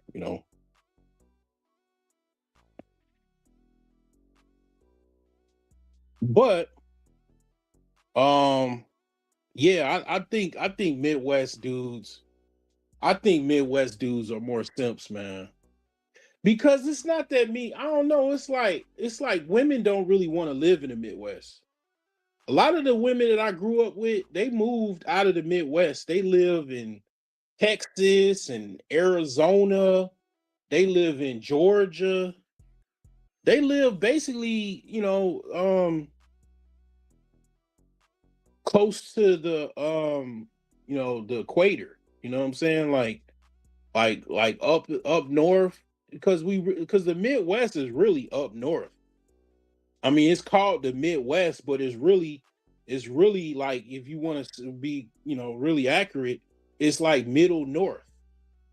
It's north. Like, you know what I'm saying? Like the north is cold, like, right? So a lot of the women, they leave the Midwest. So dudes be, I don't know, like in the Midwest, there's like a beauty drain issue, because women be looking good, right? But then they go move somewhere else. They go to California. They go anywhere but here. So a lot of dudes, I think they be like, trying to simp, you know, to just hold on to a chick or something in the Midwest. It's like, I don't know, man. I just think the Midwest probably, I don't know. I have to travel and actually do some observation. Like, I'd have to like go down south and actually observe. But I don't know, man. They say the South and the West is more simps. But no, man. You might have to come to the Midwest for about a month or a couple weeks, and then just, I don't know, man. Analyze the news stories. And just analyze the news stories. It's a reason they be talking about, what about Chicago? I'm gonna be honest with you. Okay, St. Louis is technically, they say it's an argument of saying that St. Louis is in the Midwest or the South, or it's like the dividing line from the South to the Midwest. But St. Louis technically is in the Midwest. Like, I can get in my car about 2 hours, I'll be close to St. Louis. 2 to 3 hours drive, I can drive to St. Louis. Then you got, Detroit. You got, of course, Gary, Indiana. You got Chicago. You got Milwaukee. Um, Cleveland. Pennsylvania is technically in the Midwest, but it start going into the Northeast. But basically, I'm saying all of these places, are pretty violent. Okay. They have a reputation about them, and it's in the fucking Midwest. And these dudes, a lot of the reputation is people shooting and killing each other over basically drug sales. or gang activity, if you want to say, over drug sales. And what are they selling drugs for? To impress these fucking women. Because they're fucking simps. That's what I'm saying. That's what I've been saying for years. But nobody fucking believes me. And then you got the coach of the fucking University of Michigan, then Mel Tucker in fucking Michigan State. They're crying. They're telling on themselves. They're saying we're simps. Can't you see this? And then unfortunately, these are black men.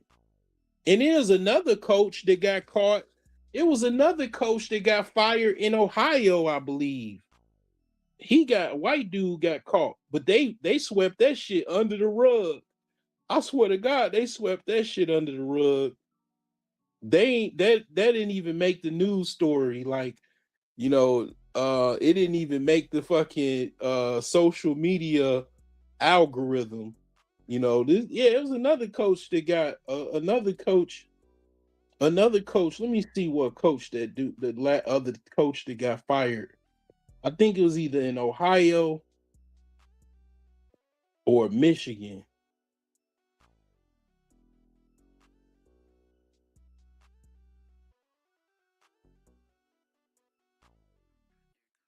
Over inappropriate activity. Yeah, Brian Smith, Ohio University. It's not Ohio State University, but yeah, Brian Smith, he got fired um for serious misconduct, including extramarital affair with an undergraduate student. Like, man, it's just, I'm telling you, man, Midwest, it's a lot of fucking simps, man. That's the reason why they shooting each other. They shooting each other over pussy. Over fucking, like, over, they're selling, okay, even if you saying, all right, they shooting each other over drugs, over turf, over drug turf. What are they selling drugs for? They're selling drugs so they can be providers. So they can, I mean, I can't make this shit up. Like, literally, like, it was a chick that she basically she said, most of the most generous men are drug dealers or street dudes, basically. And I've been saying this shit before, because basically what the narrative that was being pushed on the internet, or in these spaces on the internet, was the these nerdy guys are lame simps, and the street dudes are the cool dudes. No, the street dudes are the simps too. They simping just as, if you ask me, a nerd that's a lame or a simp, whatever, he's simping off of his paycheck. A simp on a dude on the corner or pushing packs, he risking penitentiary time. He risking penitentiary, he risking his entire ass selling dope so he can, have a nice car and jewelry and clothes, and so he can basically do the same thing to peacock and impress women. When I know for a fact, the broke genius, right? I know, or you can call me Abdul, that's my name. I fucking know for a fact you don't need no fucking money to impress women.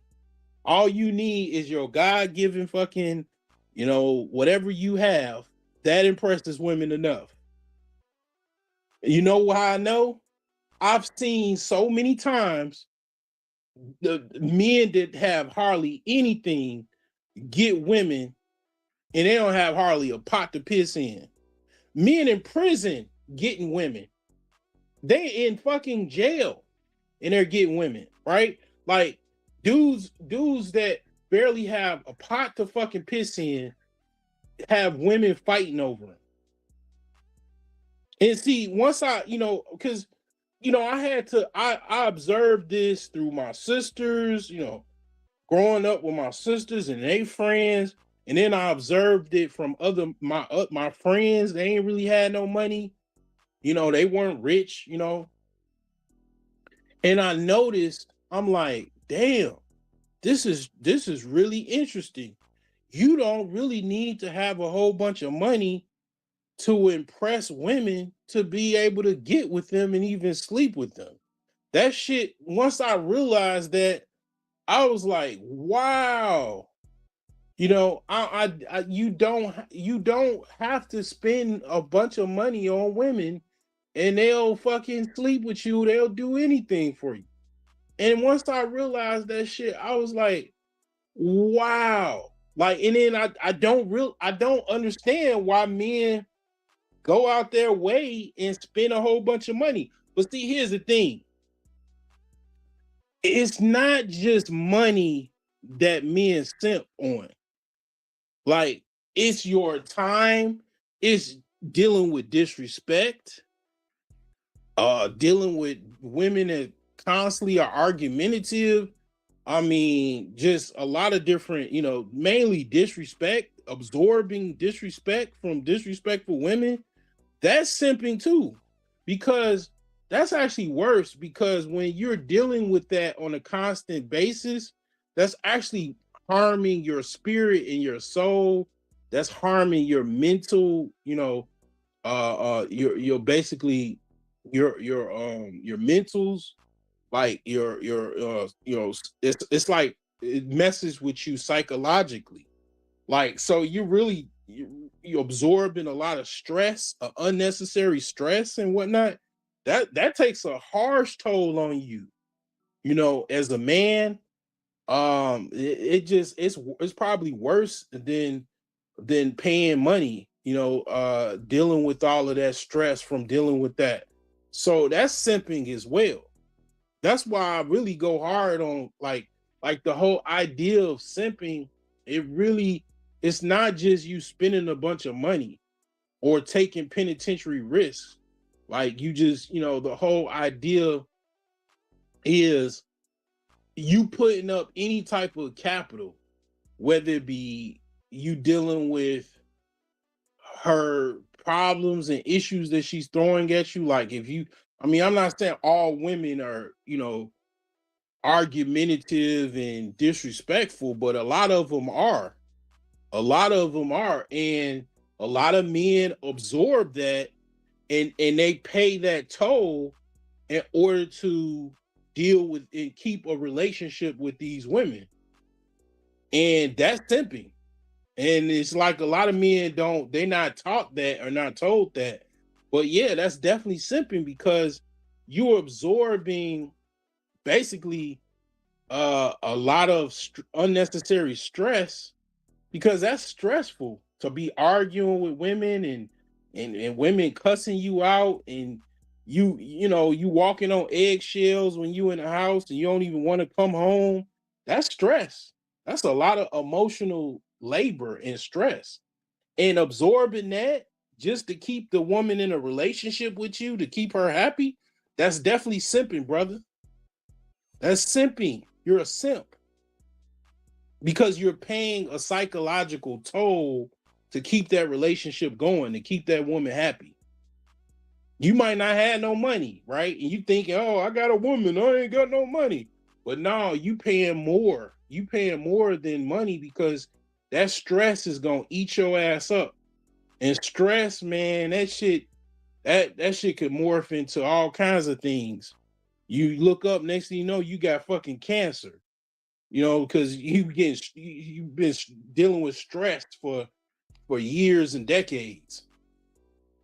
And you didn't even know that you were simping. You probably felt it. That you didn't. Nobody told you was a fucking simp.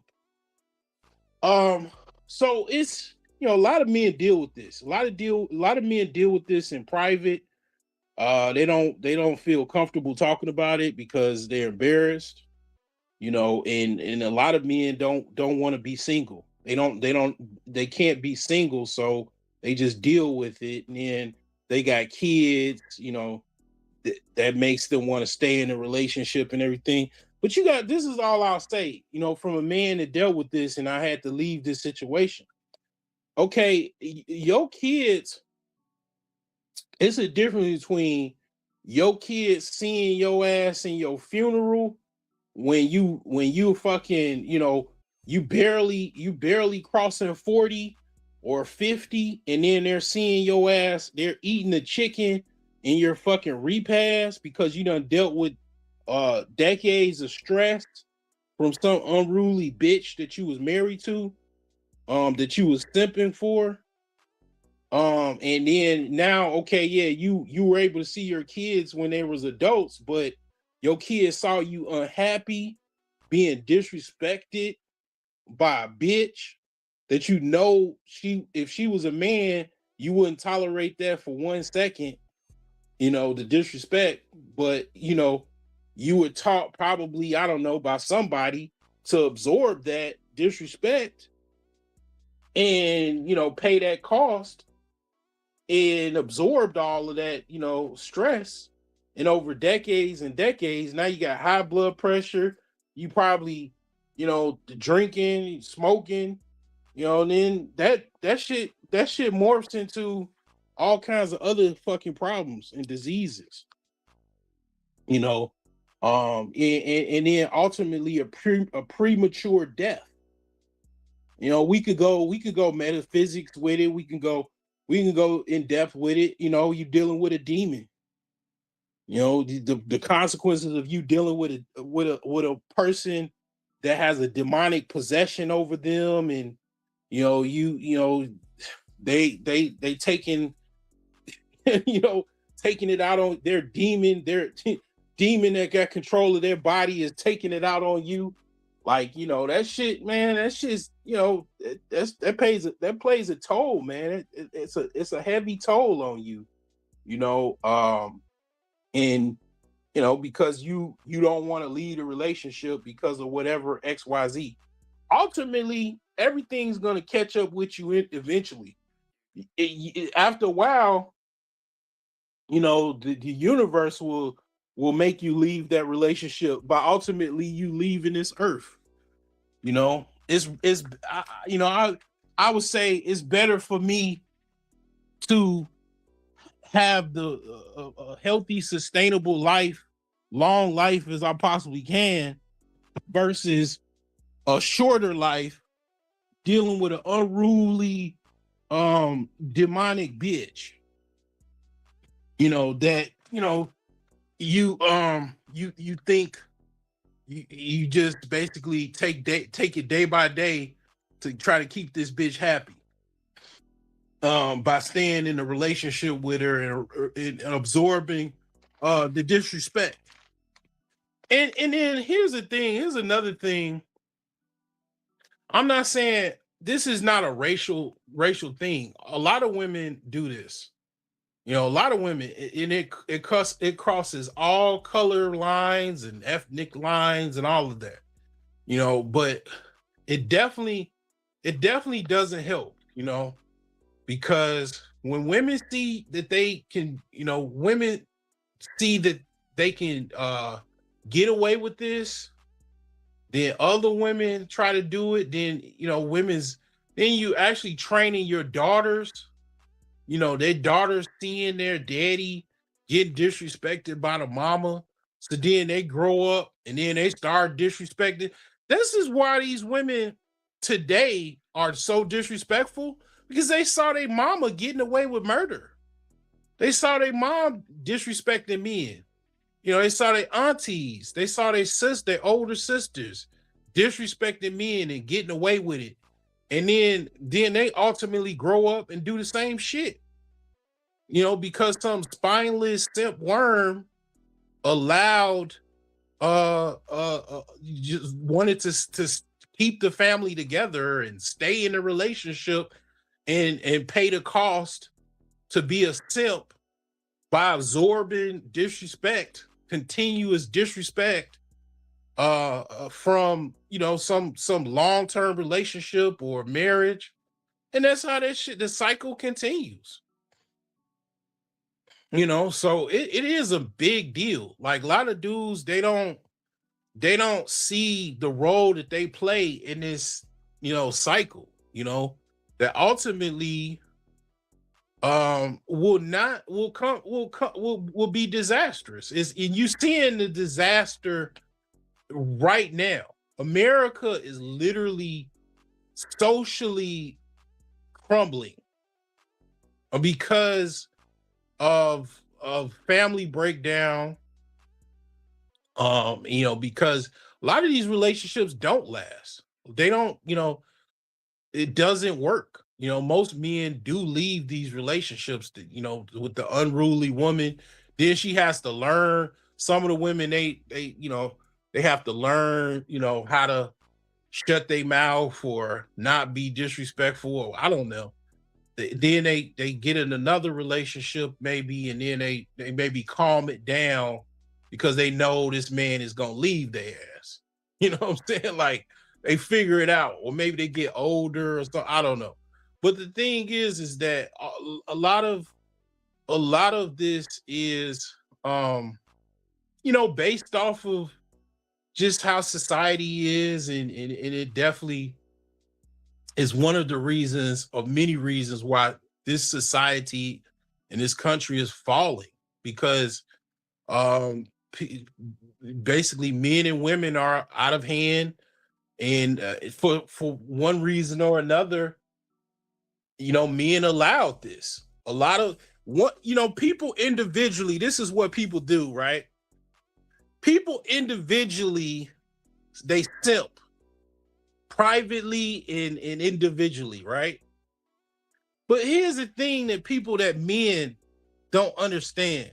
And when I say men, I'm talking all men don't understand. You thinking that you're privately, individually simping is, only going to just affect you, right? Maybe your family, right? Or whatever. You're trying to do the best that you can. What you don't realize is there's millions of other fucking men that's doing the same stupid shit that you're doing, and it's going to have a massive impact on the entire society, because you're gonna have that's why you have a bunch of entitled women, spoiled women, that feel that they can disrespect fucking men that they're in relationships with. Shit, it's so fucked up nowadays. These women, they don't even respect men that they just out in public. Out in public, they try to disrespect men they not even in a relationship with, because they feel so entitled to do so, because other men, so many men allow them to disrespect them. So it's really crazy, man. But I've said quite a bit. I'm gonna close this off. I'm gonna try to do at least once a week. I'm trying to do a live stream. But I don't necessarily have any format or time that I'm gonna go live, but I just, I'll try to at least sneak one in, at least once a week or so, see how that goes. But um, I just want to just basically point out that and then I did a live stream on respect, because a lot of black people, and especially black men, we absorb a lot of disrespect, you know, and individually it combines to a bigger aspect, because other men, if it's basically like this. If some man thinks that they can get away with disrespecting you, and I look like you, well, when I come along and I walk past that person that disrespected you, that and you didn't do anything about it or correct it, they're gonna look at me and they're gonna be like, I'm gonna disrespect this motherfucker too, because I disrespected the other motherfucker that just looked just like him. And then they gonna try me. And then if I don't do nothing, they gonna keep doing it and getting bold, you know. So it's like you might thinking, oh, individually, oh, it's okay. But collectively, it becomes a problem collectively because a whole bunch of individuals, you know, being spineless worms and allowing people to disrespect them, it makes a bigger impact, you know, amongst, you know, a multitude of people, you know what I'm saying? So that's why, you know, you gotta think about it, you know what I'm saying? I'm not saying you gotta crash out or be a crash test dummy or be on the 6 o'clock news. No, I'm not saying that. You just gotta, the best way to deal with disrespect is to fucking ghost people. That's the best way to deal with disrespect. I'm saying, okay, that business person that disrespected you, don't go there no more. If anything, tell your peoples, tell all your kinfolk, your friends, family, don't go here. Eventually, that person is probably gonna go out of business. I've seen it happen. You know, I've dealt with people when I've had my business and they you know basically disrespected me in some form or fashion. I mean, it could be multi forms. It could be them not wanting to pay you or not wanting to, you know, give you amount of money or you know, being shady, telling you one thing, they're gonna do one thing and doing something else. Either way, like, you know, all right, ignoring the calls, not, you know, not dealing with them anymore. You know what I'm saying? That was just enough. That, you know, action silence is very, very loud. You know, and ignoring people and not dealing with people anymore is very, very loud. And they get the message loud and clear. And you know, if they keep coming around harassing you, you know, I mean, you know, you deal with that accordingly. But yeah, silence is very, very, very loud.